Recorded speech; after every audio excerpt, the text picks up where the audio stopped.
असुलझे पुरातात्विक और true crime के मामले विशेषज्ञों और जांचकर्ताओं को दशकों तक और कुछ मामलों में सैकड़ों सालों तक परेशान कर सकते हैं जब कोई जवाब नहीं मिलता। कुछ उलझे मामलों में आखिर सुराग मिल ही जाते हैं जो रहस्य सुलझाने में मदद करते हैं। आखिरकार हमें पता चल जाता है कि उन सालों पहले क्या हुआ था। 40 साल बाद तमारा टाइगार्ड पर हुए हमले और उनकी मौत के मामले में जांचकर्ताओं ने थोड़ी प्रगति की, लेकिन कई सवाल अब भी अनुत्तरित है क्योंकि उनकी जान लेने वाले व्यक्ति की कभी पहचान नहीं हो पाई। 1980 में तमारा 20 साल की थी और लास वेगस में रह रही थी। उनके शुरुआती मामले की जानकारी अस्पष्ट है। बस इतना पता है कि मार्च में उनकी गुमशुदगी की रिपोर्ट दर्ज हुई थी और मामला कई सालों तक पुलिस के लिए रहस्य बना रहा। 18 अप्रैल को ओक्लाहोमा में 2 मछुआरों को नदी किनारे एक महिला की लाश मिली और वहां कुछ दिलचस्प सुराग मिले। वह बिना कपड़ों के थी। उन पर आग्नेयास्त्र से हमला हुआ और हमलावर ने उन्हें चूने के पाउडर से ढक दिया, शायद गंध छुपाने या सड़ने की प्रक्रिया तेज करने के लिए, जो गलतफहमी थी। पुलिस के लिए सौभाग्य की बात थी कि चूने ने अवशेषों को बहुत अच्छी तरह से संरक्षित कर दिया था, लेकिन उन्हें यह पता नहीं था कि वो महिला कौन थी और उसे एक अज्ञात मृत महिला के रूप में सूचीबद्ध कर दिया गया। आखिरकार जब उसका मामला दशकों तक अनसुलझा रहा तो वह लाइम लेडी के नाम से जानी जाने लगी।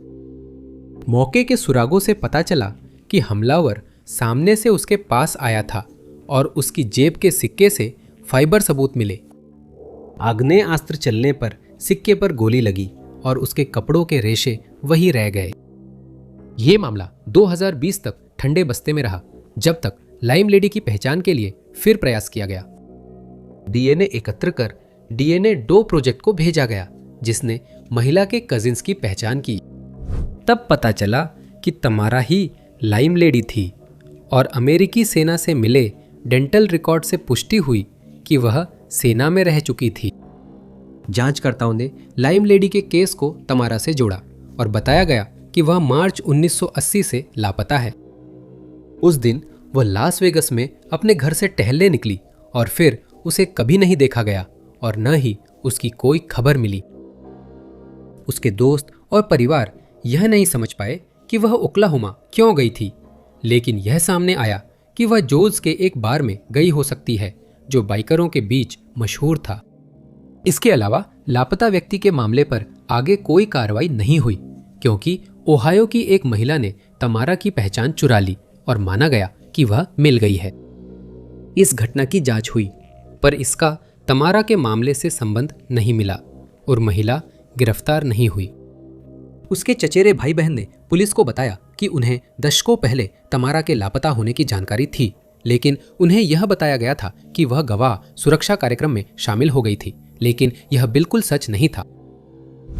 उन्होंने कहा है कि इस मामले से जुड़ी जानकारी रखने वाला व्यक्ति आगे आए ताकि दोषी की पहचान हो सके, और जो भी व्यक्ति मानता है कि वो तमारा के मामले में मदद कर सकता है, वो Oklahoma state bureau of investigation से 800-522-8017 पर संपर्क कर सकता है। हम अक्सर मानते हैं कि दशकों पुरानी जांच तकनीकें अप्रभावी थीं।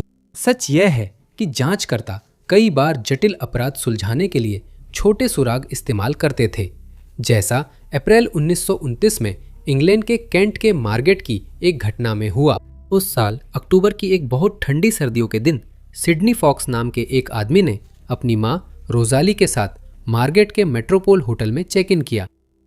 होटल स्टाफ को बाद में याद आया कि रोजाली बीमार थीं और कमरे तक चलने में दिक्कत हो रही थी। उन्हें पार्किंसन रोग का निदान हुआ था और स्टाफ ने सोचा कि सिडनी उन्हें आराम व ताज़ी हवा के लिए मार्गेट लाए हैं। वह उनकी भलाई को लेकर बहुत चिंतित दिख रहे थे और होटल में ठहरने के दौरान उनकी हर जरूरत का ध्यान रखते हुए देखे गए थे। वह स्टाफ के प्रति विनम्र थे, साफ कपड़े पहनते और अच्छे इंसान लगते थे, पर असली रूप बाद में दिखा।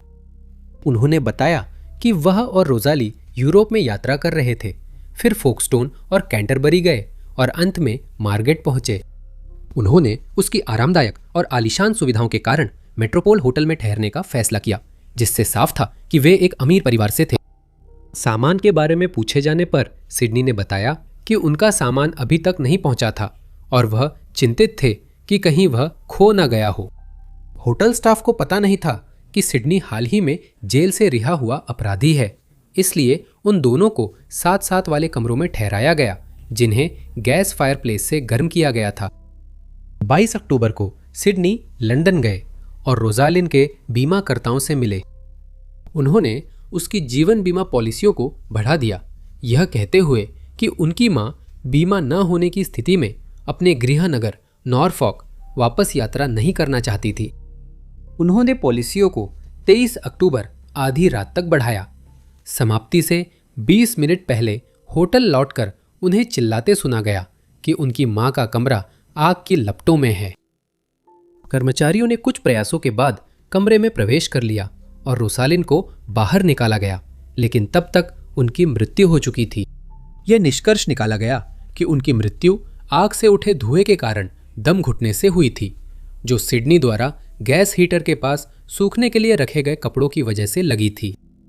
जांचकर्ताओं को तब हैरानी हुई जब फायरप्लेस के पास आंशिक रूप से जला अखबार मिला और एक बीमा कंपनी ने मार्गेट पुलिस से संपर्क किया ताकि उन्हें सूचित किया जा सके कि सिडनी पहले एक चेक जालसाजी योजना में शामिल रहा है, लेकिन इस बात का कोई सबूत नहीं मिला कि उसने आग लगाई थी और ऐसा लग रहा था कि रोजालिन सचमुच एक दुर्घटना का शिकार होकर अपनी जान गंवा बैठी थी, जैसा कि कोरोनर की रिपोर्ट में लिखा गया था।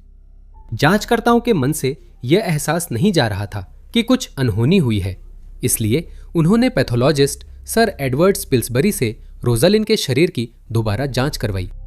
उन्हें रोजालिन की गर्दन के पीछे और उसकी जीभ के एक छोटे हिस्से पर चोट के निशान मिले, जो यह दर्शाते थे कि रोजालिन का गला घोटा गया था। इस मामले में सिर्फ एक ही संदिग्ध था और सिडनी को उस समय हिरासत में ले लिया गया जब वो उन बीमा पॉलिसियों को भुनाने की कोशिश कर रहा था जिन्हें उसने बढ़ाया था। अदालत ने सुना कि उसने मां की हत्या कर आग लगाने के लिए आग भड़काने वाला पदार्थ इस्तेमाल किया और दोषी ठहराया। उसे मौत की सजा सुनाई गई और अप्रैल 1930 में उसे फांसी दे दी गई। जांचकर्ताओं को यह पता लगाने में असमर्थता रही है कि लेक्सिंगटन केंटकी की 19 वर्षीय महिला बेट्टी गेल ब्राउन के मामले में क्या हुआ था, जिनकी अक्टूबर 1961 में जान ले ली गई थी। वह ट्रांसिल्वेनिया कॉलेज में दूसरे वर्ष की छात्रा थी। सहपाठियों ने उसे जीव विज्ञान की कक्षा से निकलते देखा और वह परेशान नहीं लग रही थी। उस दिन जब वह कक्षा से बाहर निकली तो हमेशा की तरह हंसमुख और मिलनसार थी। ये भी पता है कि उसने उस दिन का बाकी समय देर रात तक पढ़ाई में बिताया और ठीक आधी रात से पहले वो अपनी कार में बैठी और अपने माता पिता के घर मिलने के लिए निकल पड़ी, लेकिन वो कभी वहां नहीं पहुंची। अगली सुबह 3 बजे पुलिस ने एक चौंकाने वाली खोज की। उन्होंने बेटी को उसकी कार में मृत पाया, जो मॉरिसन बिल्डिंग के सामने थी। उस पर हमला हुआ और उसकी ब्रा से गला घोंटकर हत्या की गई। हत्या की जांच शुरू की गई। इस घटना की रिपोर्ट केंटकी के हर समाचार माध्यम ने की और उसके परिवार व दोस्त टूट गए। जांच का पहला कदम कॉलेज के सभी पुरुष छात्रों और फैकल्टी सदस्यों से पूछताछ करना था, लेकिन कोई भी संदिग्ध पहचाना नहीं गया। न्यूयॉर्क से एक सुराग मिला जब ट्रांसिल्वेनिया कॉलेज का एक पूर्व छात्र गिरफ्तार किया गया। उसके कमरे में बेटी के केस की अखबार कतरने मिली, लेकिन पता चला कि ये एक दोस्त ने भेजी थी और उसका इस मामले से कोई संबंध नहीं था। देश के विभिन्न इलाकों से छोटे सुराग मिले, सभी पर कार्रवाई हुई, पर कोई नतीजा नहीं निकला और बेटी का मामला ठंडा पड़ गया। 1966 में अधिकारियों को बड़ी सफलता मिली प्रतीत हुई। एलेक अर्नोल्ड जूनियर सामने आया और बोला कि शायद वह बेटी की मौत का जिम्मेदार है। उसने बताया कि उस रात वह बहुत ज्यादा शराब पी चुका था और वह कहीं सोने के लिए जगह ढूंढ रहा था ताकि नशा उतर सके। वह कैंपस गया और बेटी की कार वहीं खड़ी देखी जहां बाद में मिली थी। उसने देखा कि बेटी एक अज्ञात महिला के साथ थी और पास जाने पर उन्होंने उसे वहां से जाने को कहा। इस बात से वह चिढ़ गया और उसने बेटी का दरवाजा खोलकर उस पर हमला कर दिया। दूसरी महिला भाग गई, लेकिन उसने बेटी को पकड़कर मार डाला। अर्नोल्ड गिरफ्तार हुआ, लेकिन उसने मुकदमे में खुद को निर्दोष बताया क्योंकि उसे यकीन नहीं था कि वही अपराधी है। बचाव पक्ष ने तर्क दिया कि आर्नोल्ड को इस मामले के बारे में जो कुछ भी पता था वो सब अखबारों में छप चुका था और संभवतः उसने ये खबरें पढ़ी और फिर खुद को ये यकीन दिला लिया कि उसी ने ये अपराध किया है। उसकी मृत्यु के बाद अगर वह हमलावर था तो राज उसके साथ चला गया। कुछ समय तक संदेह था कि सीरियल किलर नोलन रे जॉर्ज जिम्मेदार है, क्योंकि वह उस समय उस इलाके में सक्रिय था, लेकिन इसे साबित नहीं किया जा सका क्योंकि उनसे इस मामले के बारे में कभी पूछताछ नहीं की गई थी। बेटी का मामला दशकों बाद भी रहस्य है। अनीता लुइस पाटो, जिनका जन्म 1942 में मेन में हुआ था, एक मस्त मौला महिला थी जिनके अभिनय के सपने थे। 1967 में 25 साल की उम्र में वह लॉस एंजलिस चली गई और परिवार से पत्रों द्वारा संपर्क में रही, लेकिन ये पत्र अचानक फरवरी 1968 में आना बंद हो गए, जिससे उनके परिवार को चिंता होने लगी। मार्च में उनके परिवार को दिल दहला देने वाली खबर मिली कि हंटिंगटन बीच के एक ऑयल फील्ड में खेल रहे लड़कों को एक शव मिला। जांचकर्ताओं ने पाया कि अज्ञात महिला पर 13 मार्च की रात हमला हुआ था। लूट की संभावना को खारिज कर दिया गया क्योंकि वह अभी भी अपनी ज्वेलरी पहने हुए थी। दुर्भाग्यवश बारिश ने हमलावर द्वारा छोड़े गए ज्यादातर टायर के निशान और जूते के निशान मिटा दिए, लेकिन एक सिगरेट का टुकड़ा और अन्य सबूत इकट्ठा किए गए और उसका पर्स और बटुआ पास में ही मिला जिसमें उसके परिवार की तस्वीरें थीं। एकमात्र सुराग टायर के निशान थे जो शायद किसी हाल के अमेरिकी मॉडल की कार के थे। अनीता को जेन डो के तौर पर दफनाया गया। मामला 2001 में फिर से खोला गया जिसमें सिगरेट से हमलावर की डीएनए प्रोफाइल मिली, लेकिन कोई मेल नहीं मिला। 2010 में अनीता का स्केच जारी हुआ। उनकी परभतीजी ने पहचान लिया, पर पुलिस ने रिपोर्ट नजरअंदाज की। 2017 में जेनेटिक जीनियोलॉजी ने डीएनए को कैलिफोर्निया के 4 भाइयों से जोड़ा। उनमें से एक जो पहले ही मर चुके थे, जॉनी मनरो क्रिस्को, को एक पूर्व बायोप्सी से लिए गए डीएनए सैंपल के जरिए हमलावर के रूप में पहचाना गया। और आखिरकार 2020 में एक दूर के रिश्तेदार से एकत्र किए गए डीएनए के जरिए अनीता की पहचान हंटिंगटन बीच जेन डो के रूप में हुई, जिससे रहस्य सुलझ गया और उनके परिवार को सुकून मिला। जो लोग उन्हें जानते थे उनके अनुसार 33 वर्षीय गार्नेट जेन 1950 में पोर्टलैंड हाई स्कूल में एक सम्मानित गृह विज्ञान शिक्षिका थी और वे अपने छात्रों के साथ साथ अपने सहकर्मी शिक्षकों के बीच भी लोकप्रिय थी। वह अपनी मास्टर डिग्री प्राप्त करने की प्रक्रिया में थी और उनके दोस्तों और परिवार के अनुसार वे अपने जीवन के अगले अध्याय का बेसब्री से इंतजार कर रही थी। वह हमेशा समय की पाबंद थी। इसी वजह से उनके सहकर्मी तब चिंतित हो गए जब वह उस साल 28 फरवरी को काम पर नहीं पहुंची। स्कूल के कार्यालय ने उनके घर के फोन पर कॉल किया, लेकिन कोई जवाब नहीं मिला और अधीक्षक ने उनकी खैरियत जानने के लिए उनके घर जाने का फैसला किया। उन्हें अंदाजा नहीं था वहां क्या मिलेगा, इसलिए उन्होंने तुरंत अधिकारियों से संपर्क किया। उन्होंने बताया कि गार्नेट के मुख्य दरवाजे पर जवाब न मिलने पर वह गैराज गए और खिड़की से अंदर झांका। यह देखकर वह भयभीत रह गए कि गार्नेट कार के दरवाजे के हैंडल से लटकी थी। पुलिस ने गैराज में गार्नेट को गले में सिलाई मशीन की बेल्ट डाले एक घुटने के बल टिकी हुई पाया, जहां तुरंत यह सुझाव दिया गया कि मामला बिल्कुल साफ साफ है। वहीं गार्नेट के परिवार को ऐसा नहीं लगा और कुछ दिनों बाद गार्नेट के अवशेषों को कब्र से बाहर निकाला गया। दूसरी जांच में पैथोलॉजिस्ट ने पाया कि गार्नेट पर हमला कर गला घोटा गया, जिससे मामला हत्या में बदल गया। बाद में यह पता चला कि गार्नेट को आखिरी बार हमले वाली रात देखा गया था, जब वह स्थानीय गोल्फ क्लब में एक महिला छात्र संघ की बैठक में शामिल हुई थी। घर जाने से पहले गार्नेट ने वहां मौजूद सभी लोगों से पूछा कि क्या वह उन्हें एक ड्रिंक खरीद कर दे सकती हैं, क्योंकि उनके पास $40 थे, और फिर वह वहां से चली गई। पुलिस ने कहा कि गार्नेट का वॉलेट और ड्राइवर लाइसेंस नहीं मिला, संभवतः हमलावर ने चुरा लिए। दुर्भाग्यवश हत्या के रूप में मामला पुनः वर्गीकृत होने तक कई लोग गार्नेट के घर जा चुके थे और गैरेज के सबूत जिज्ञासु आगंतुकों से दूषित हो चुके थे। इसके अलावा इकट्ठा किए गए सबूत ठीक से नहीं रखे गए और गलत तरीके से संभाले गए, जिससे अपराधी की पहचान लगभग असंभव हो गई। सिलाई मशीन, गार्नेट की फटी जैकेट, दस्ताने इकट्ठा किए गए और नोट किया गया कि उसकी कार की बाहरी सतह पर जैविक सामग्री थी। हालांकि जब सालों बाद इस मामले की फिर से जांच की गई तो जो भी भौतिक सबूत इकट्ठा किए गए थे वे सब खो चुके थे और इसलिए जो भी डीएनए मौजूद हो सकता था उसे नहीं पाया जा सका। जांचकर्ताओं ने उम्मीद नहीं छोड़ी कि कभी कुछ मिलेगा। 2019 में उन्हें पता चला कि कुछ भौतिक सबूत कहीं और हो सकते हैं, लेकिन अधिकारियों ने इस पर विस्तार से कुछ नहीं बताया। अब उम्मीद है कि डीएनए मिलेगा और गार्नेट के हमलावर की आखिरकार पहचान हो जाएगी, ताकि उसे अपने कर्मों के नतीजे भुगतने पड़े।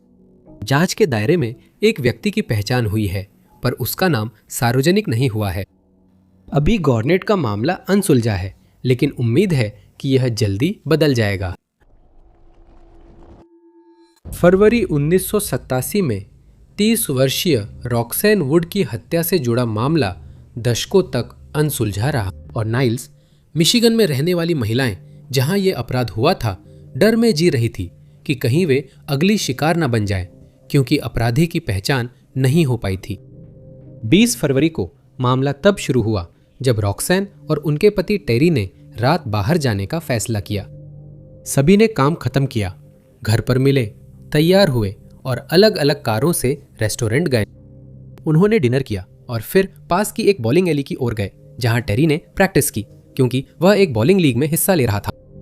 रॉक्सैन बॉलिंग एली से टेरी के घर जाने का फैसला करने से करीब 45 मिनट पहले निकली थी और जब वह वहां पहुंचा तो जो उसने देखा उससे वह दंग रह गया। जब वह किचन गया, उसने रॉक्सैन को फर्श पर मरा पाया। उसने तुरंत पुलिस को सूचना दी, जिन्होंने जांच के दौरान उससे पूछताछ की। अजीब बात यह थी कि घर में घुसपैठ का कोई सबूत नहीं मिला और पूछताछ में टेरी के गुस्सा होने पर उसे संदिग्ध माना गया। उसे पूछताछ के लिए थाने ले जाया गया, पर उसने तुरंत वकील मांगा, जिससे जांचकर्ताओं का शक बढ़ गया। एक जांचकर्ता को टेरी के दोषी होने का इतना यकीन था कि उसने कहा वह टेरी को उम्र कैद दिलाए बिना चैन से नहीं बैठेगा। टेरी और रॉक्सैन के परिवारों को पूरा यकीन था कि वह निर्दोष है, क्योंकि वह अच्छे इंसान थे और पत्नी से बहुत प्यार करते थे। टेरी या किसी और को दोषी ठहराने के लिए कोई सबूत नहीं मिल सका और इस वजह से मामला आखिरकार ठंडे बस्ते में चला गया। घटनास्थल से डीएनए इकट्ठा किया गया था, लेकिन उस समय संबंधित तकनीक मौजूद नहीं थी, इसलिए इससे जांच में कोई मदद नहीं मिली। 2020 में प्रोफेसर एशलिन क्रिस्टन और वेस्टर्न मिशिगन यूनिवर्सिटी के छात्रों ने मिशिगन राज्य पुलिस के साथ मिलकर मामले की दोबारा जांच की। मामले की फाइल का गहराई से अध्ययन किया गया और उसे डिजिटल फाइलों में ट्रांसफर कर दिया गया, जिससे यह देखना आसान हो गया कि किससे कब पूछताछ की गई थी और कौन कौन से सबूत इकट्ठा किए गए थे। उन डिजिटल फाइलों को फिर पुलिस को सौंप दिया गया और जांचकर्ताओं ने आनुवंशिक वंशावली विशेषज्ञों के साथ मिलकर काम किया, जिन्होंने 1987 में इकट्ठा किए गए डीएनए की थोड़ी सी मात्रा को प्रोसेस करना शुरू किया। शुरुआत में यह संदेह था कि मामले में कोई प्रगति करने के लिए पर्याप्त डीएनए है भी या नहीं। महीनों जांच के बाद भी कुछ नया नहीं मिला। विशेषज्ञों ने आनुवंशिक प्रोफाइल बनाकर रॉक्सैन के हमलावर का पारिवारिक वृक्ष तैयार किया। इससे पुलिस को इंडियाना के साउथ बेंड के पैट्रिक गिलम तक पहुंचने में मदद मिली। रॉक्सैन की हत्या के वक्त वह पास ही रह रहा था, लेकिन उसे संदिग्ध मानने से पहले और सबूत चाहिए थे। पता चला कि गिलम बहुत ज्यादा धूम्रपान करता था और जब जासूसों ने उस पर नजर रखी हुई थी तो एक अंडरकवर जांचकर्ता ने उससे बातचीत की और उसके बाद वे एक लॉन्ड्रोमैट के बाहर उसकी सिगरेट का एक बचा हुआ टुकड़ा इकट्ठा करने में सफल रहे। 2021 में पूछताछ के दौरान गिलम को रॉक्सैन की फोटो दिखाई गई, लेकिन उसने कहा कि उसने उसे पहले नहीं देखा। लेकिन ज्यादा समय नहीं बीता था कि उसकी सिगरेट पर मिले डीएनए ने उसे रॉक्सैन के घर में उस समय मौजूद कर दिया जब उस पर हमला हुआ था और उसे गिरफ्तार कर लिया गया। फिर भी वह अपनी बेगुनाही का दावा करता रहा। गिलम ने कहा उसे रॉक्सैन की हत्या याद नहीं, पर मुकदमे में उसने आरोपों का विरोध न करने की दलील दी। अप्रैल 2022 में उसे दोषी पाया गया और 23 साल की सजा सुनाई गई। जिससे 35 साल पुराना रहस्य खत्म हो गया। 2018 में 22 वर्षीय गेविन ऑक्टावियानो सैन फ्रांसिस्को में बायोलॉजी पढ़ने वाले एक बुद्धिमान और मिलनसार व्यक्ति थे। वह पढ़ाई में बहुत समर्पित था, लेकिन उसी साल नवंबर में थैंक्सगिविंग पर परिवार के घर गया। अगले दिन उसने और उसके परिवार ने अपना क्रिसमस ट्री सजाया और उसी शाम को उसने अपने कुछ दोस्तों और अपने कजिन के साथ डिनर पर जाने का फैसला किया। उसने माँ से कहा कि वह देर रात बाहर नहीं रहेगा और बाद में मिल लेगा। फिर बहन की कार लेकर चला गया। लेकिन जब वह अगली सुबह तक वापस नहीं आया तो उसके परिवार को चिंता होने लगी, क्योंकि अगर वह कहीं रुकने का इरादा करता तो जरूर संपर्क करता। उन्होंने पुलिस को फोन किया और गुमशुदगी की रिपोर्ट दर्ज करवाई ताकि उसकी तलाश की जा सके। सैन फ्रांसिस्को और डेली के बीच सीमा तलाशी गई, पर वह नहीं मिला। 23 नवंबर को पुलिस को गेविन की बहन मर्सिडीज की कार की फुटेज मिली, जब उसे शाम करीब 5:20 बजे गोल्डन गेट ब्रिज के उत्तरी पार्किंग लॉट में पार्क किया जा रहा था। जांचकर्ता पहुंचे तो कार वही थी जहां गेविन ने छोड़ी थी।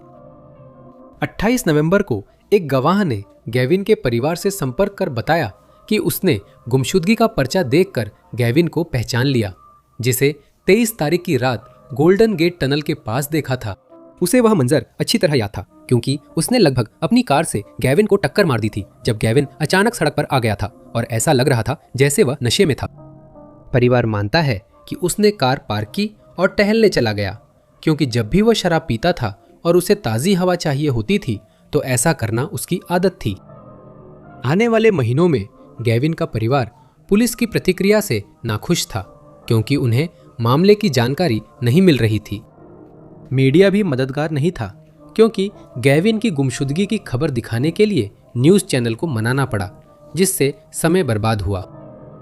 परिवार को बिना आधार की अफवाहें झेलनी पड़ी, जैसे दोस्तों द्वारा हमला कर उसकी जान लेना, और कुछ लोगों ने यह कहकर तलाश से हतोत्साहित किया कि शायद वह जीवित नहीं है। यह ध्यान देने योग्य है कि गेविन के मामले में किसी आपराधिक हरकत की आशंका नहीं जताई गई है, लेकिन इसे पूरी तरह से नकारा भी नहीं गया है। अगर आपने गेविन को कहीं देखा है या जानते हैं कि वो कहां हो सकता है, तो कृपया उनके परिवार से 4156728929 पर संपर्क करें। जब नेपोलियन बोनापार्ट 1799 में मिस्र में अभियान चला रहे थे, तो वह और उनके सैनिक कभी उम्मीद नहीं कर सकते थे कि वे इतिहास की सबसे महत्वपूर्ण पुरातात्विक खोजों में से एक करेंगे। फ्रांसीसी सैनिकों ने रोसेटा स्टोन नाइल डेल्टा के फोर्ट जूलियन में एक ढांचे की नींव खोदते समय खोजा, और इसके बाद जो हुआ वो अद्भुत था। यह पता चला कि पत्थर पर लिखा गया पाठ मिस्र में पाए गए मिस्री ग्रंथों की कुंजी के रूप में काम करता है, और अंततः उनका अनुवाद किया जा सकता था। इससे इतिहासकारों को प्राचीन मिस्र की संस्कृति, घटनाओं और उन प्रमुख व्यक्तियों की बेहतर समझ मिली जो कभी मिस्र में रहते थे। ऐसा बहुत कम होता है कि कोई कुंजी मिले। अगर रोसेटा स्टोन न मिलता तो हमें प्राचीन मिस्र के बारे में आज जितनी जानकारी है उससे कहीं कम जानकारी होती। ऐसी एक कुंजी एक समान रहस्य सुलझाने में भी अहम रही है। हालांकि इसमें मिस्रवासी नहीं, वाइकिंग्स थे। 2014 में एक नॉर्वेजियन रूनोलॉजिस्ट जिनका नाम के जोनास नॉर्डबी था, वे एक जटिल कोड पर शोध कर रहे थे जिसे वाइकिंग्स ने लगभग 11वीं या 12वीं सदी के आसपास बनाया था। पुरातत्वविदों ने एक अपठनीय कोड, जिसे योतुन विलर कोड कहा जाता है, में लगभग 80 शिलालेख खोजे थे। ये रून और शिलालेख जिनमें वह कोड था पूरे यूरोप के विभिन्न देशों में पाए गए थे, लेकिन किसी को भी यह अंदाजा नहीं था कि उनका मतलब क्या है या उन्हें कैसे पढ़ा जाए। ये सुझाव दिया गया था कि इसका उपयोग एक रून वर्णमाला को समझने के लिए किया जा सकता है, लेकिन कोई संदर्भ बिंदु न होने के कारण इस रहस्य को सुलझाने में बहुत कम प्रगति हुई। 2014 में नॉर्डबी ने नॉर्वे के बर्गन में मिले लकड़ी के टुकड़े को करीब से देखा तो पाया कि 2 नॉर्समैन ने सामान्य नॉर्डिक रून और योतुन विलर कोड से अपने नाम उस पर लिखे थे। नॉर्डबी ने सिगुर्द और लीफ्रांस के नाम जानकर उनके अक्षरों वाले रून से योतुनविलर कोड डिकोड किया। लेकिन यह कोई आसान काम नहीं था, क्योंकि यह अभी भी स्पष्ट नहीं था कि उस समय उपयोग किए जाने वाले सामान्य रूनों से इस कोड का संबंध कैसे था। समय के साथ उन्होंने समझा कि कोड वास्तव में सरल था। उन्हें केवल रून चिन्ह को नाम की अंतिम ध्वनि से बदलना था। अगर रून के नाम का आखिरी अक्षर आर है तो जोतुनविलर कोड में संबंधित रून भी आर होगा और आगे भी ऐसे ही। इस समाधान का उपयोग करके वो आखिरकार उस प्राचीन पाठ को पढ़ने में सक्षम हो गया जिसने इतिहासकारों को इतने लंबे समय तक उलझन में डाले रखा था। लेकिन इसमें एक पेच था, क्योंकि कई ऋण समान अक्षर पर खत्म होते हैं, इसलिए समझने में समय लगा कि कौन सा ऋण है। इन ग्रंथों के अध्ययन से पता चला कि इस कोड का उपयोग हर वर्ग के लोग प्रेम, दुख या खुशी जताने के लिए भी करते थे। एक ग्रंथ में लिखा है, मैं दूसरे की स्त्री से इतना प्रेम करता हूं कि पर्वत भी कांप उठते हैं। अद्भुत अंगूठी वाली स्त्री, हमारा प्रेम इतना गहरा है कि धरती फट जाती है। कुछ ग्रंथों में जानवरों, लोगों और अजीब डूडल्स की चित्रकारी भी थी। इस कोड का उपयोग उत्तरी यूरोप में लगभग वर्ष 1000 तक और स्कैंडिनेविया में 15वीं शताब्दी तक माना जाता है। 1982 में एलिन जे लॉरेंस बैरक, जिन्हें उनके दोस्त ऑर्ला के नाम से जानते थे, विधवा हो गई जब उनके पति का निधन हो गया और वह 61 वर्ष की उम्र तक विधवा रहीं जब 1996 में उनकी रहस्यमय गुमशुदगी का मामला शुरू हुआ। उनका वर्णन एक बेहद व्यवस्थित महिला के रूप में था, जिनकी दिनचर्या बहुत तय थी और जिससे वे शायद ही कभी हटती थी। अप्रैल 1996 में वो एडमॉन्सन काउंटी, केंटकी में नोलन नदी के पास एक कॉटेज में फीफी नाम के छोटे कुत्ते के साथ रह रही थी। 12 अप्रैल को वो सुबह अपने घर से कायरोप्रैक्टर से मिलने निकली थी, जिनसे अपॉइंटमेंट थी। जब परामर्श पूरा हो गया तो वह एक टैनिंग सैलून गई और फिर उस मिस्त्री के घर गई जो उनके कॉटेज में कुछ काम कर रहा था। उनके परिवार का मानना है कि इसके बाद वह घर गई, लेकिन वे तब हैरान रह गए जब ओर्ला ने उन्हें फोन करके बताया कि वह अपने भाई पीट से मिलने के लिए फ्रैंकफर्ट नहीं जा रही है, जैसा कि पहले से तय था। उन्होंने पीट की पत्नी से बात की, जिन्होंने कारण नहीं पूछा। यह ज्ञात है कि इसके बाद वह दोपहर करीब 2:30 बजे फिर से कॉटेज से निकल गई थीं, फीफी को टहलाने के लिए। उन्हें अक्सर मैमथ केव नेशनल पार्क के पास कुत्ते को टहलाते देखा जाता था। उस दिन भी उन्होंने यही किया। कुछ किशोरों ने बताया कि उन्होंने ओर्ला को देखा और वह उनके कैबिन के बाहर उनसे बात करने रुकी थी। इसके बाद वो और फीफी घर लौट आए और माना जाता है कि वो सोने की तैयारी कर रही थी, क्योंकि उन्होंने खिड़कियों के पर्दे गिरा दिए, अपने डस्टबिन में कचरे की थैली बदली, अपने नकली दांत निकाल दिए और सिगरेट पीना शुरू कर दिया। उसके बाद वाले सप्ताहांत में वह कभी भी अपने कॉटेज से बाहर नहीं निकली, जिससे उनके पड़ोसी को चिंता हुई और सोमवार को उन्होंने पुलिस से संपर्क किया ताकि वे उसकी कुशल क्षेम की जांच कर सके। केंटकी स्टेट पुलिस मौके पर पहुंची और कॉटेज बंद मिलने पर जबरदस्ती अंदर घुसी। उन्हें किसी के जबरन अंदर घुसने के कोई संकेत नहीं मिले, लेकिन कॉटेज में काफी अव्यवस्था थी और सामान फर्श पर बिखरा हुआ था। फीफी अपने क्रेट में सुरक्षित मिली। ऑर्ला की कार अभी भी ड्राइववे में खड़ी थी और उसकी चाबियां भी मिल गई थी, लेकिन उसका कोई पता नहीं था। उसके बेडरूम की करीब से जांच करने पर जैविक सामग्री के कुछ अंश मिले और यह भी पता चला कि उसके बिस्तर की ऊपर की चादर और उसका पर्स गायब था। ऑर्ला की भलाई को लेकर चिंता थी, इसलिए उसकी तुरंत तलाश शुरू हुई। उसके घर के आसपास के इलाकों में यह पता चलाने के लिए कोई सुराग नहीं मिला कि क्या हुआ था और यह तय किया गया कि तालाबों और अन्य जल क्षेत्रों की भी तलाशी ली जानी चाहिए। स्कूबा डाइवर्स ने झीलों और तालाबों की तलाशी ली, पर कुछ नहीं मिला। यह सुझाव दिया गया है कि ओर्ला के हैंडमैन का उसकी गुमशुदगी में हाथ था, लेकिन कोई सबूत नहीं मिला है। जो भी व्यक्ति इस मामले के बारे में कोई जानकारी रखता है, वह Kentucky state police bowling green station से 27078222010 पर संपर्क करें। 1050 के दशक के उत्तरार्ध में इस्तांबुल विश्वविद्यालय के ब्रिटिश पुरातत्वविद जेम्स मेलार्ट तुर्की के एक नवपाषाण स्थल पर शोध कर रहे थे जब उन्होंने एक महत्वपूर्ण खोज की। उन्होंने एक बड़े बस्ती का पता लगाया जिसे चातालहुयुक कहा जाता है और तब से उस स्थल पर काफी शोध किया गया है। ये लगभग 9000 साल पुराना है, जिसमें कई ईंटों के घर एक दूसरे के पास बने थे।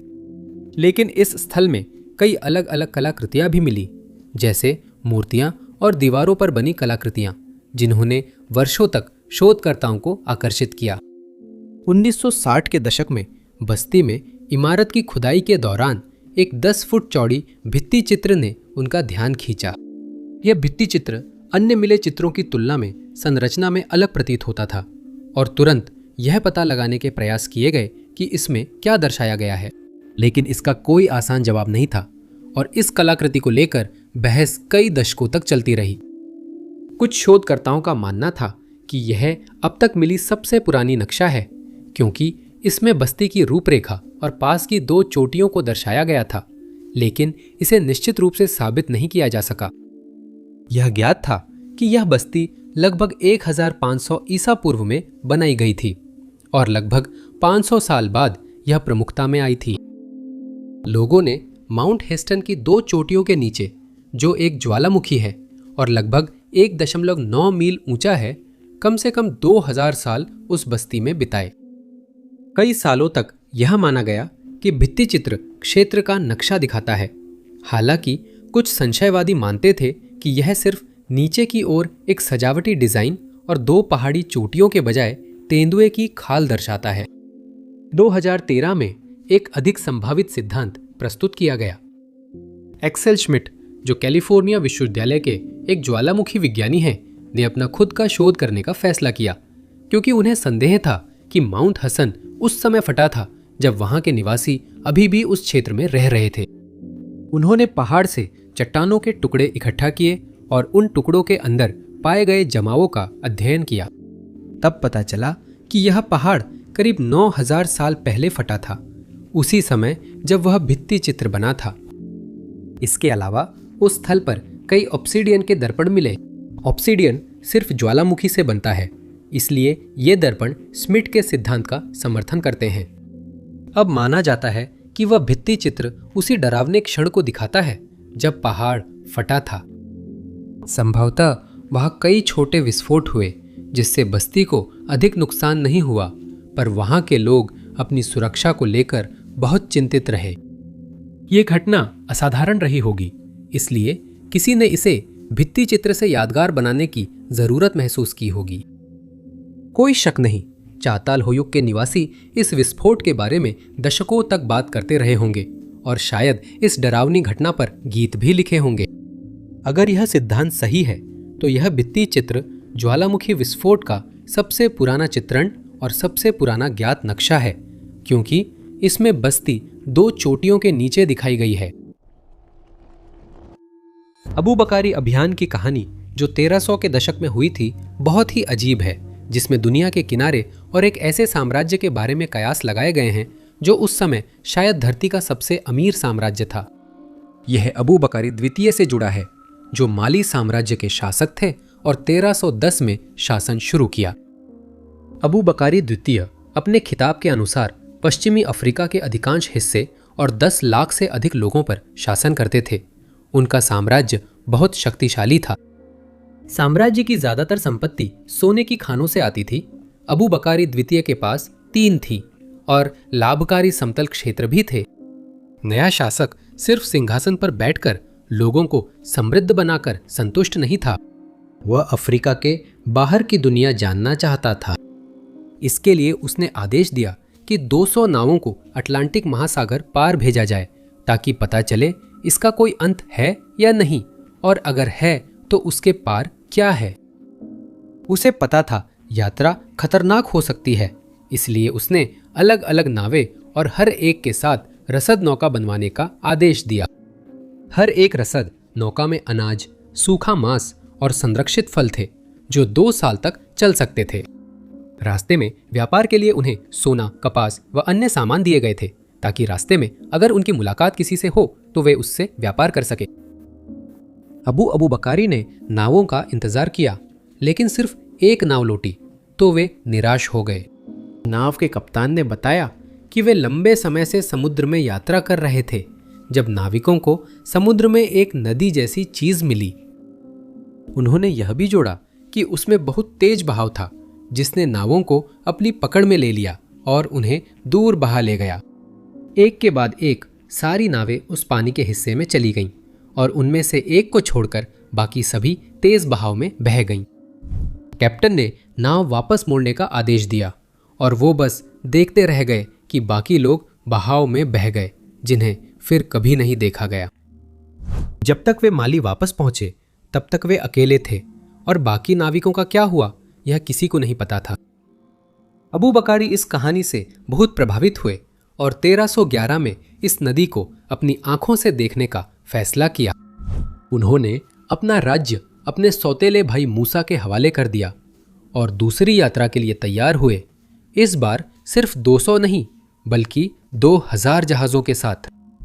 सारी नावें और सामान तैयार होने पर वे कई नाविकों के साथ आज के गाम्बिया से रवाना हुए और उनके प्रजा उनकी वापसी का बेसब्री से इंतजार करने लगे।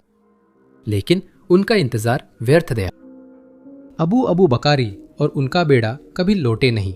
तभी से अंदाजा लगाया जाता रहा कि उनके साथ क्या हुआ।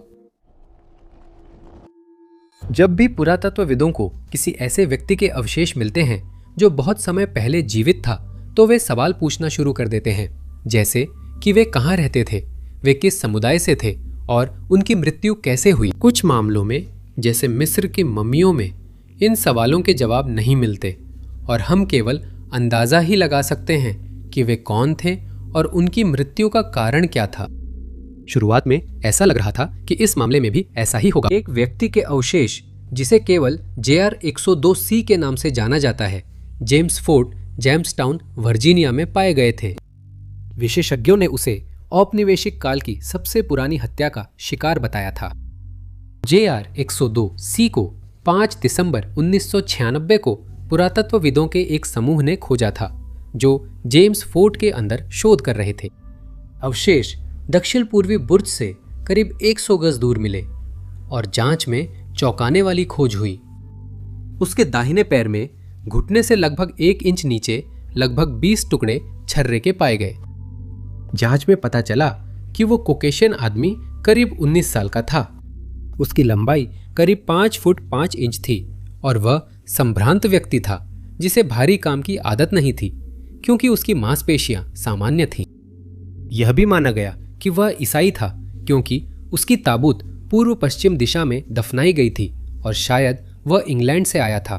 तब पता नहीं था कि उसके पैर में छर्रे कैसे आए। बस यही कहा गया कि किसी ने उस पर हमला कर उसकी जान ली थी। जब गोली JR 102C को लगी तो उसने काफी नुकसान किया, हड्डियां तोड़ दी और एक धमनी फाड़ दी। इसका मतलब है कि गोली चलने के तुरंत बाद ही उसने बहुत जल्दी अपनी जान गंवा दी होती और उसके पास समय पर मदद पाने का कोई मौका नहीं था। हमले से पहले की परिस्थितियां रहस्य थीं, जब तक जेम्सटाउन के शोधकर्ताओं ने घोषणा की कि शायद उन्होंने यह रहस्य सुलझा लिया है।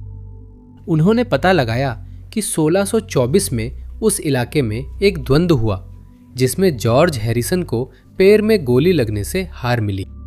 छर्रे की स्थिति से स्पष्ट है कि वह हमलावर के सामने साइड में खड़ा था, जो द्वंद्व के दृश्य से मेल खाता है।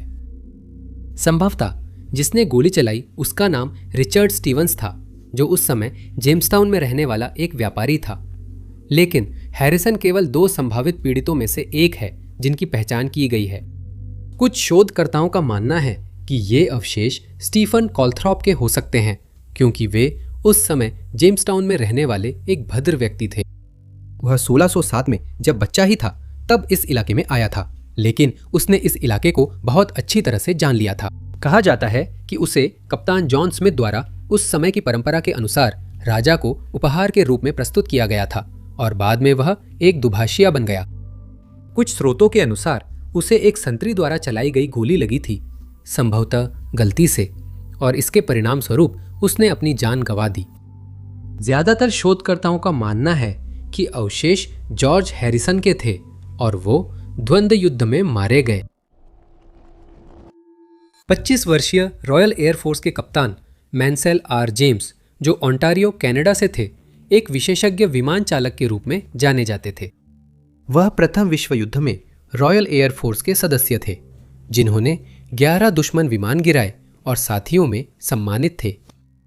हालांकि उनकी उड़ान के प्रति प्रेम सेना तक ही सीमित नहीं था और मई 1919 में वह एक प्रतियोगिता में भाग लेने के लिए अमेरिका गए, जिसे बोस्टन ग्लोब द्वारा आयोजित किया गया था। अखबार ऐसे पायलट की तलाश में था जो अटलांटिक सिटी, बोस्टन और न्यू जर्सी के बीच रिकॉर्ड समय में उड़ान भर सके, और जेम्स को लगा कि वे ये खिताब जीत सकते हैं। उन्हें न केवल ग्लोब ट्रॉफी और भी अधिक प्रशंसा और प्रसिद्धि मिलती, बल्कि विजेता को $1000 का इनाम भी मिलता, जो उस समय एक छोटी सी दौलत थी।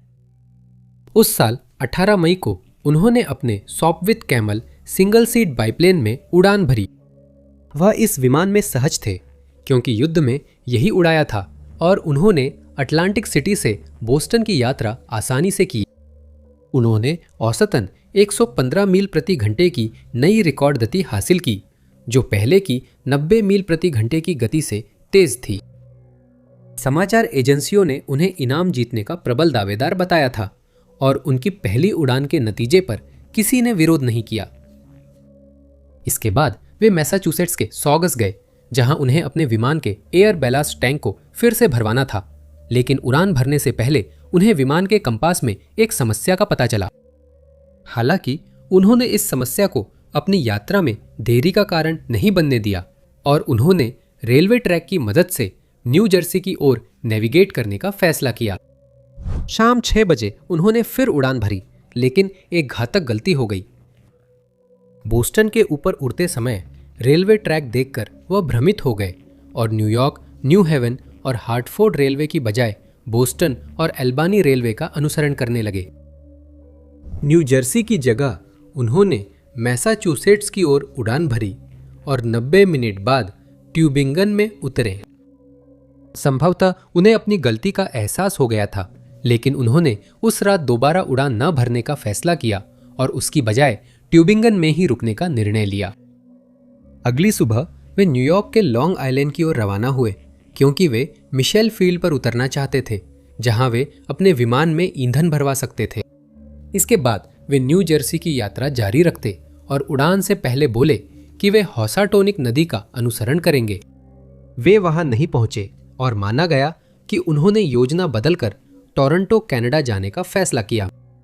जब वे लापता हुए तो खोज अभियान शुरू हुआ, लेकिन किसी को नहीं पता था कि जेम्स को कहां ढूंढें, क्योंकि उनकी दिशा का पता नहीं था। उनके विमान का कंपास खराब था, जिससे वे जंगल में दुर्घटनाग्रस्त हो सकते थे। कई इलाकों में खोज की गई, पर कोई परिणाम नहीं मिला। कहा गया कि वे हॉसाटोनिक नदी में दुर्घटनाग्रस्त हुए होंगे, पर यह केवल अनुमान था। इसके बाद के वर्षों में कई सुरागों की जांच की गई, लेकिन जेम्स का कोई भी निशान कभी नहीं मिला और आज तक उनका भाग्य अज्ञात ही है। 1942 में स्विस आल्प्स में रहने वाले 40 वर्षीय मार्सेलिन दे माले और उनकी 37 वर्षीय पत्नी फ्रांसिन के लिए अपनी गायों का दूध निकालना और बाकी जानवरों की देखभाल करना एक रोजमर्रा का काम था। लेकिन एक दिन वे यह काम करने निकले और फिर कभी वापस नहीं लौटे। उनकी बेटी मार्सेलिन, जो उनके गायब होने के दिन 15 अगस्त 1942 को मौजूद थी, बताती हैं कि उन्हें याद है कि उनके माता पिता, जो क्रमशः एक मोची और एक शिक्षक थे, उस दिन घर से निकले थे और तब से परिवार उनकी तलाश कर रहा है, लेकिन कभी कोई सुराग नहीं मिला। मार्सेलिन उन 7 बच्चों में थी जो खेत पर रहते थे। वे हमेशा सोचते रहे कि उनके माता पिता का क्या हुआ, लेकिन वर्षों तक तलाश करने के बाद भी जब उन्हें उनका कोई सुराग नहीं मिला, तो उनके पास हार मानकर अपनी जिंदगी आगे बढ़ाने के अलावा कोई विकल्प नहीं था। जोड़े की गुमशुदगी रिपोर्ट के बाद अधिकारियों ने उन्हें काफी समय तक ढूंढा, पर कोई नतीजा नहीं निकला। पास के एक गांव के स्थानीय लोगों ने भी 2 महीने से ज्यादा समय तक आल्प्स पर्वतों में सुराग की तलाश में घूमते हुए बिता दिए, लेकिन कोई फायदा नहीं हुआ। मार्सेलिन ने बताया कि उनकी मां पहले कभी उनके पिता के साथ यात्राओं पर नहीं गई थी और इस बार गर्भवती होने के बावजूद फ्रांसिन क्यों गई ये पता नहीं है, क्योंकि ग्लेशियर पार करना उनके लिए मुश्किल था। माता पिता के गायब होने पर सातों बच्चों को अलग अलग परिवारों में भेजा गया, जिससे वे जल्दी संपर्क से बाहर हो गए, जबकि वे एक ही इलाके में थे। अगले 75 वर्षों तक उन्हें यह पता नहीं था कि उनके माता पिता के साथ क्या हुआ था, लेकिन 2017 में आखिरकार उन्हें कुछ जवाब मिले। स्की लिफ्ट कंपनी ग्लेशियर 3000 में काम करने वाले एक कर्मचारी ट्रांसफ्लोरिन ग्लेशियर पर एक लिफ्ट पर काम कर रहे थे जब उन्होंने बर्फ में कुछ अजीब देखा, जो बढ़ते वैश्विक तापमान के कारण पिघलने लगी थी। ये खोज 8500 फीट की ऊंचाई पर की गई थी और जब पुलिस जांच के लिए वहां पहुंची तो उन्हें 2 लोगों के अवशेष मिले और तुरंत ये अनुमान लगाया जाने लगा कि मार्सेला और फ्रांसिन मिल गए हैं। वे पास पास लेटे थे और पुष्टि हुई कि ये अवशेष एक पुरुष व एक महिला के हैं। वे बर्फ में फंसे थे, इसलिए अवशेष सुरक्षित थे और शोधकर्ताओं ने जल्दी पुष्टि की कि मार्सेलिन और फ्रांसिन मिल गए हैं। माना जाता है कि वह जोड़ा कई लोगों की तरह बेर्रे केंटन पहुंचने की कोशिश कर रहा था और दुर्भाग्य से एक हादसे में दरार में गिर गया। संभव है कि उन्हें तुरंत घातक चोटें आई हों या वे सतह तक वापस नहीं आ सके हों और उनकी जान चली गई। मार्सेलिन ने कहा कि अब उन्हें यह जानकर राहत है कि उनके माता पिता के साथ क्या हुआ, ताकि वे उन्हें उचित अंतिम संस्कार दे सके। 50 वर्षीय जूलियट स्टीवर्ट पॉइंट्स जून 1937 में अचानक लापता हो गई। उनके दोस्त चिंतित हुए, लेकिन सोवियत भूमिगत संगठन से जुड़ाव के कारण उनके लंबे समय तक गायब रहने की आदत सभी को थी, इसलिए उन्हें 7 महीने बाद ही उनके लापता होने की आधिकारिक रिपोर्ट दर्ज कराई गई, पर लापता घोषित किया गया। माना जाता है कि तब तक बहुत देर हो चुकी थी और उन्होंने संभवतः जान गंवा दी थी। ज्ञात है कि 5 जून को जूलियट न्यूयॉर्क के अमेरिकन वीमेंस क्लब के अपार्टमेंट में थी। यह भी पता चला है कि उस दिन उन्हें किसी का फोन आया था और फोन रखने के तुरंत बाद उन्हें अपार्टमेंट से बाहर जाते हुए देखा गया और फिर वे कभी वापस नहीं लौटी। अक्टूबर में मकान मालिक ने देखा कि जूलियट ने किराया नहीं दिया और डाक 4 महीने से नहीं उठाई थी। उन्होंने मैरी मैकडॉनल्ड से संपर्क कर बताया कि जूलियट नहीं मिल रही हैं। इसके बाद उन्होंने वकील एलियास लिबरमैन से संपर्क किया, जो जूलियट के दिवंगत पति की संपत्ति पर काम कर रहे थे, और साथ में उनके अपार्टमेंट गए। अंदर उन्हें कुछ भी संदिग्ध नहीं मिला। अपार्टमेंट बहुत साफ सुथरा और व्यवस्थित था। उनके कपड़े और सामान अभी भी अलमारी में थे और उनका पासपोर्ट, पहचान पत्र और बैंक बुक भी सब कुछ मौजूद था। अगले 3 महीनों तक लिबरमैन ने यह पता लगाने की कोशिश की कि जूलियट के साथ क्या हुआ था। उन्होंने बिल्डिंग के स्टाफ से बात की, उनकी अनुपस्थिति में आए फोन कॉल्स की जांच की और उनकी डाक भी देखी, लेकिन उन्हें कोई जवाब नहीं मिला। आखिरकार उसी साल दिसंबर में जूलियट को लापता घोषित किया गया और तुरंत शक हुआ कि वह एक डबल एजेंट थी, जिन्हें सोवियत गुप्त पुलिस ने हिरासत में ले लिया है। कुछ लोगों को शक था कि उन्हें कम्युनिस्ट पार्टी यूएसए CPUSA से जुड़ाव के कारण जबरदस्ती रूस ले जाया गया। वह एक समय सोवियत गुप्त सेवा में भी काम कर चुकी थी और 1936 में उन्होंने जूलिया स्टीवर्ट ग्लेसर नाम से नया पासपोर्ट बनवाया था। इसके बाद वो अमेरिका छोड़कर यूरोप चली गई थीं। वापसी पर उन्होंने लिबरमैन से कहा कि संपत्ति का मामला जल्दी सुलझाना जरूरी है, क्योंकि उन्हें पैसों की सख्त जरूरत थी और उन्हें जितनी जल्दी हो सके निकलना था। अगले साल उन्होंने देखा कि वह शायद स्टालिन की सफाई मुहिम के कारण और बेचैन होती जा रही थी। अपनी गुमशुदगी से ठीक पहले उन्होंने दोस्तों से कहा था कि उन्हें अपनी जान का डर है, लेकिन उन्होंने इसका विस्तार से कुछ नहीं बताया। ज्ञात है कि गुमशुदगी वाले दिन उन्हें आखिरी रहस्यमय कॉल एक जर्मन भाषी व्यक्ति की ओर से आया था। दुर्भाग्य से इसके बाद कुछ पता नहीं चला और शायद हम कभी न जान पाएं जूलियट के साथ अपार्टमेंट से निकलने के बाद क्या हुआ। कहा जाता है कि अजीब नक्काशीदार डेयर स्टोन अमेरिका के सबसे रहस्यमय मामलों में से एक, रुआनो के कॉलोनी के गायब होने का समाधान हो सकता है। चूंकि कॉलोनी 1590 में गायब हो गई थी, लोग इसके कारणों के बारे में अटकलें लगाते रहे हैं, लेकिन कभी भी कोई ठोस जवाब नहीं मिला। रोआनो के उत्तरी कैरोलिना के पूर्वी तट पर था, जिसकी स्थापना 1587 में जॉन वाइट के नेतृत्व में अंग्रेज बसने वालों ने की थी। जब आपूर्ति खत्म होने लगी, वाइट ने इंग्लैंड लौटने और कॉलोनी के लिए जरूरी चीजें लाने का वादा किया। उनकी पत्नी और बेटी एलेनोर डेयर वही रहीं, जिन्होंने स्वतंत्र दुनिया में पहली अंग्रेज बच्ची वर्जीनिया को जन्म दिया। वाइट की अनुपस्थिति में समूह ने जीवित रहने की कोशिश की और माना जाता है कि किसी समय कुछ बुरा हुआ। वाइट केवल 1590 में ही वापस लौट पाए और यह देखकर वे बहुत निराश हुए कि कॉलोनी गायब हो चुकी थी। एकमात्र सुराग क्रोएटोन शब्द था जो पेड़ पर खुदा था और यह कभी पता नहीं चला कि बसने वालों का क्या हुआ। फिर 1937 में लगभग 200 साल बाद लुइस हैमंड नॉर्थ कैरोलिना के एडेंटन में मेवे खोज रहे थे, जब उन्हें कुछ ऐसा मिला जिसे वह समझा नहीं सके। उन्हें एक बड़ा पत्थर मिला जिस पर कुछ लिखा था और उन्होंने तय किया कि उसे एमोरी विश्वविद्यालय अटलांटा ले जाकर जांच कराएंगे। जैसे ही उस लिखावट को पढ़ा गया, सबसे पहली खोजों में से एक थी पत्थर के एक तरफ खुदे हुए कुछ अक्षर EWD, जिसे शोधकर्ताओं ने एलेनोर वाइट डेयर से जोड़ा। उस लिखावट में कहा गया था कि अनानियास और वर्जीनिया डेयर ने 1591 में वाइट के लौटने के 1 साल बाद अपनी जान गंवा दी थी। उसमें लिखा था कि पत्थर मिले तो वाइट को दिखाएं, पर माना जाता है कि उन्हें इसकी जानकारी नहीं थी। पत्थर की दूसरी तरफ कॉलोनी के साथ क्या हुआ, इसका स्पष्टीकरण मिला, जो शोधकर्ताओं को सच मानने लायक नहीं लगा। पाठ में था कि वाइट के इंग्लैंड जाते ही बाकी समूह ने मुख्य भूमि जाने का निर्णय लिया, शायद क्योंकि उनकी सभी आपूर्ति खत्म हो गई थी। लेकिन वहां पहुंचने पर उन पर मूल अमेरिकी लोगों ने हमला कर दिया और जो लोग बच गए वे भी जल्द ही बीमारी के कारण मर गए। इसमें आगे लिखा है कि इस समय तक बसने वालों में से सिर्फ 7 ही जीवित बचे थे और जिन लोगों ने अपनी जान गंवाई उन्हें नदी से लगभग 4 मील पूर्व में दफनाया गया था। ये खोज चौंकाने वाली थी, लेकिन इसकी असलियत तय नहीं हुई थी और कई शोधकर्ता संदेह में थे।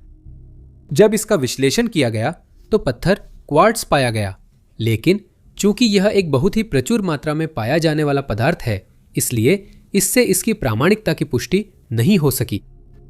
इसके अलावा पाठ में इस्तेमाल किए गए कुछ शब्द उस समय के अनुरूप नहीं थे जब यह लिखा गया था और विशेषज्ञ इस सिद्धांत की पुष्टि या खंडन करने के करीब भी नहीं पहुंचे थे। अभी इससे ज्यादा कुछ नहीं हो सकता, समय ही बताएगा क्या इस पत्थर की प्रामाणिकता साबित होगी। 60 साल के रॉबर्ट फिट्जगेराल्ड भी उन लोगों में शामिल हो गए जो जंगल में लापता होकर कभी नहीं मिले और उनका परिवार यह जानने को बेताब है कि उनके साथ क्या हुआ। नवंबर 2012 में रॉबर्ट स्टुअर्ट्स ड्राफ्ट वर्जीनिया में प्लाय जेम में काम कर रहे थे, जो घरों के बाहरी हिस्सों के निर्माण में इस्तेमाल होने वाले उत्पाद बनाती है। उन्हें कभी कभी स्टॉन्टन ऑगस्टा YMCA में वर्कआउट करने के लिए भी जाना जाता था और वे अपनी फिटनेस बनाए रखने के लिए जिप्सी हिल पार्क क्षेत्र में जॉगिंग करते थे। जांचकर्ताओं के अनुसार उन्होंने 12 नवंबर 2012 को मां से मिलकर स्टॉन्टन के एक कन्वीनियंस स्टोर गए थे। उनकी मां ने सोचा वह घर जा रहे हैं, पर वो फिर नहीं मिले। रॉबर्ट के काम पर न पहुंचने पर उनके नियोक्ता को चिंता हुई और गुमशुदगी का मामला दर्ज किया गया। उनके मामले से जुड़ी जानकारियों ने उनके परिवार और दोस्तों को बहुत परेशान कर दिया है, क्योंकि ऐसा लगता है कि वह अचानक हवा में गायब हो गए। रॉबर्ट के जानने वालों से पूछताछ में पता चला कि वह और उनकी महिला मित्र गायब होने से एक दिन पहले शेनेंडोआ माउंटेन पर थे। वे दोनों कन्फेडरेट ब्रेस्टवर्क्स ट्रेल पर हाइकिंग करने गए थे, लेकिन उन्होंने उस इलाके की कई और ट्रेल्स पर भी सफर किया। इसका सबूत उस दिन की डैश कैम फुटेज है जिसमें दोनों को देखा गया था। यह फुटेज जांचकर्ताओं ने देखी थी और इसे एक प्रोडक्शन कंपनी ने रिकॉर्ड किया था जो उस दिन उस इलाके में शूटिंग कर रही थी। महिला ने बताया कि जब वे दोनों हाइकिंग पर थे तो रॉबर्ट ने किसी तरह अपना मोबाइल फोन और शर्ट खो दी थी, लेकिन वे उन्हें ढूंढ नहीं पाए। जांचकर्ताओं को शक है कि वह अगले दिन पहाड़ लौटकर तलाश जारी करने गया और फिर कभी नहीं लौटा। बाद में पता चला कि उसका फोन एक हाइकर को मिला और उसने अधिकारियों को दे दिया। लेकिन कुछ दिनों बाद 15 अगस्त को जब रॉबर्ट अपनी शिफ्ट पर नहीं पहुंचा, तब पता चला कि वह लापता है। वह 30 साल से प्लाई जिम में काम कर रहा था और बीमार या लेट होने पर नियोक्ता को सूचित करता था, मगर इस बार नहीं किया। शुरुआती खोज में रॉबर्ट की कार कॉन्फेडरेट ब्रेस्टवर्क्स पार्किंग लॉट में मिली और अंदर जांचकर्ताओं को उसका बैकपैक, कुछ पानी की बोतलें, एनर्जी बार, एक रेन पोंचो और एक टॉर्च मिली। इसके बाद खोज अभियान 5 दिन तक चला, जिसमें 200 से अधिक लोग 4500 एकड़ क्षेत्र में तलाश करते रहे। खोजी कुत्ते, हेलीकॉप्टर और घुड़सवार खोजकर्ता बुलाए गए, लेकिन वे रॉबर्ट किस दिशा में गया था या उसके साथ क्या हुआ यह नहीं जान सके। जब स्टॉन्टन में उसके घर की तलाशी ली गई तो वह अस्त व्यस्त हालत में मिला। उसके चूल्हे में पुराना खाना मिला और जांचकर्ताओं ने बताया कि उसकी कार भी अस्त व्यस्त थी। कोई सुराग न मिलने पर रॉबर्ट के साथ क्या हुआ, इस पर कई अटकलें लग रही हैं। सबसे आम मान्यता है कि वो चीजें ढूंढते हुए रास्ता भटक गया और उसकी जरूरी चीजें कार में छूट गईं, जिससे उसकी हाइपोथर्मिया से मौत हो गई। कुछ लोगों का कहना है कि जब खराब मौसम आया तो उसने अपनी कार तक वापस जाने के लिए शॉर्टकट लेने की कोशिश की और इसी दौरान उसे कोई चोट लग गई, जिससे वो मदद नहीं ढूंढ सका। अगर आपके पास कोई भी जानकारी है जिससे उनकी तलाश में मदद मिल सके तो कृपया स्टॉन्टन पुलिस विभाग से 54033232842 पर संपर्क करें। कनाडा में 1942 में गायब हुए एक लापता सैन्य विमान के रहस्य को 7 दशकों से भी अधिक समय बाद ही सुलझाया जा सका। इस खोज से पहले किसी को भी नहीं पता था कि विमान या उसके चालक दल का क्या हुआ। जिस विमान की बात हो रही है वह एक एवरो एनसन MK1 L7056 था।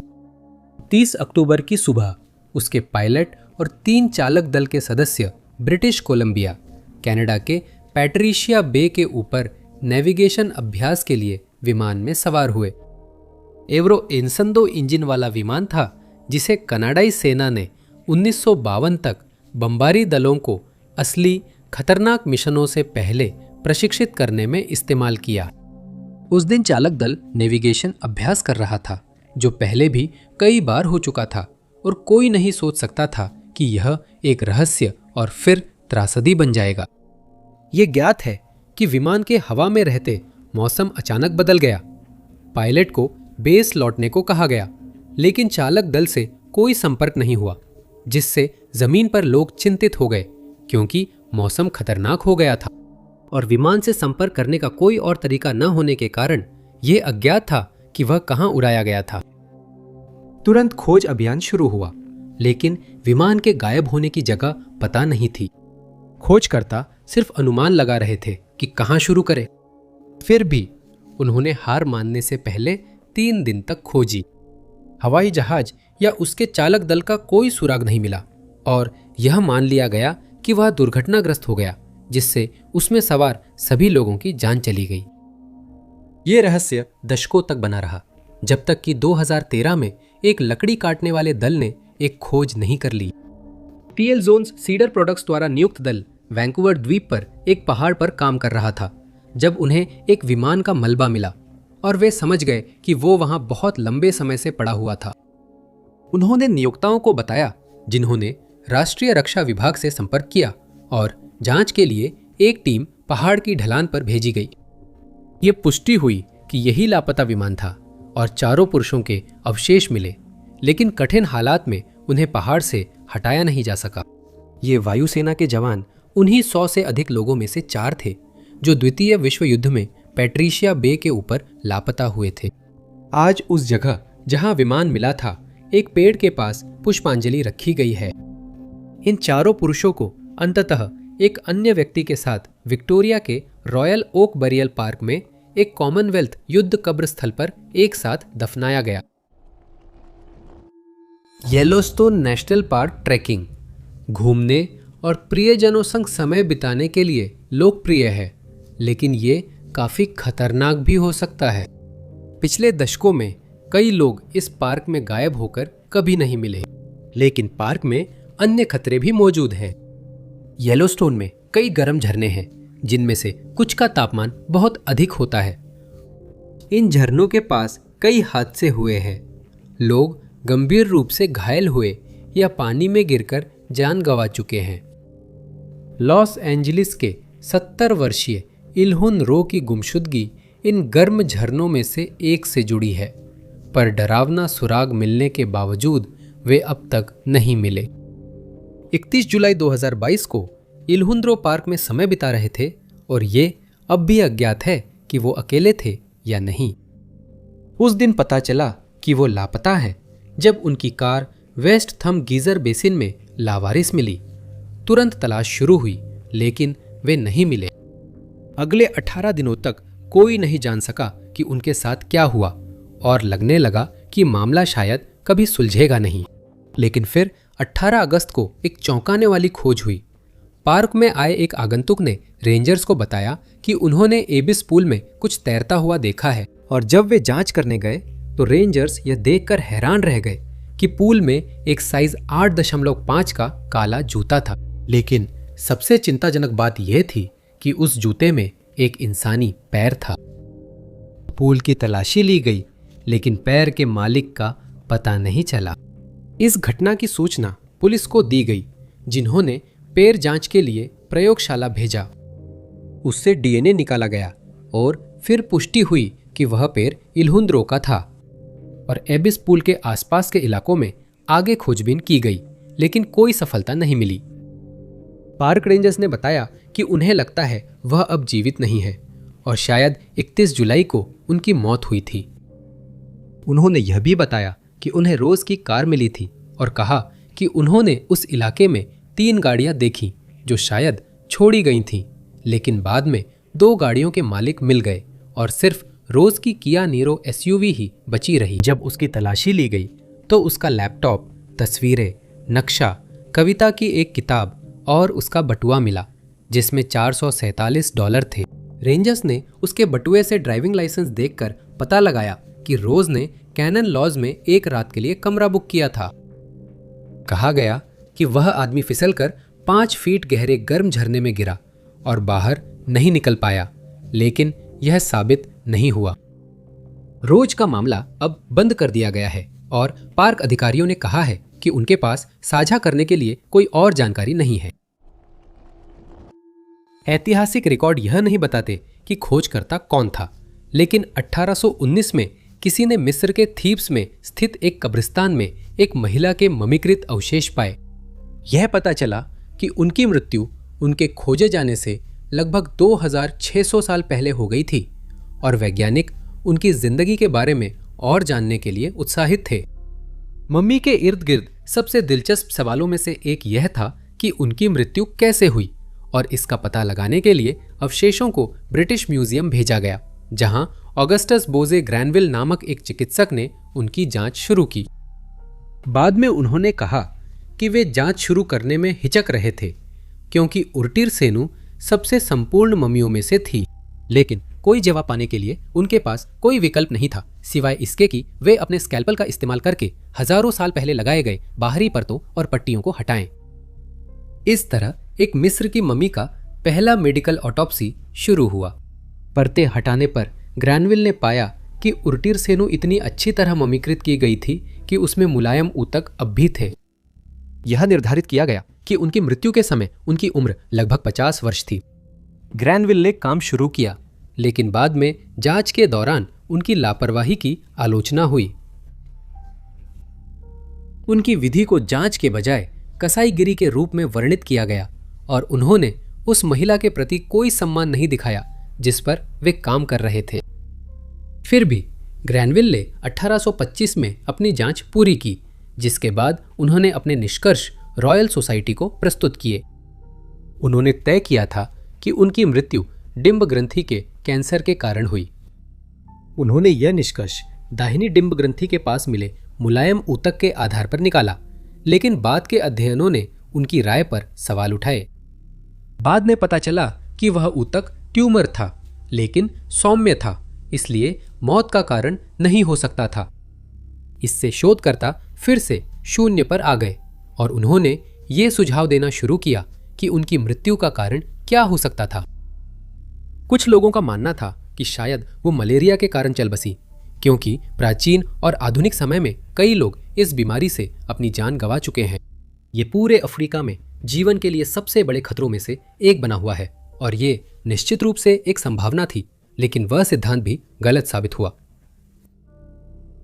हालांकि परीक्षण पूरा होने के बाद यह निर्धारित किया गया कि येरटसेनू को तपेदिक टीबी था और उनकी मृत्यु का रहस्य आखिरकार सुलझ गया हजारों साल बाद, जब उनकी मृत्यु हुई थी। इसकी पुष्टि 1994 में किए गए एक और पोस्टमार्टम से हुई और यह पता चला कि तपेदिक से अपनी लड़ाई हारने से पहले वह काफी समय तक निष्क्रिय रही थी। देखने के लिए आप सभी का बहुत बहुत धन्यवाद। अगर आपको यह वीडियो पसंद आया हो तो जरूर उस लाइक बटन को दबाएं, सब्सक्राइब करें और नोटिफिकेशन बेल दबाएं ताकि सभी नए वीडियो की जानकारी मिले। मेरा नाम टॉप 5 अननोन्स है। अगले वीडियो में मिलूंगा।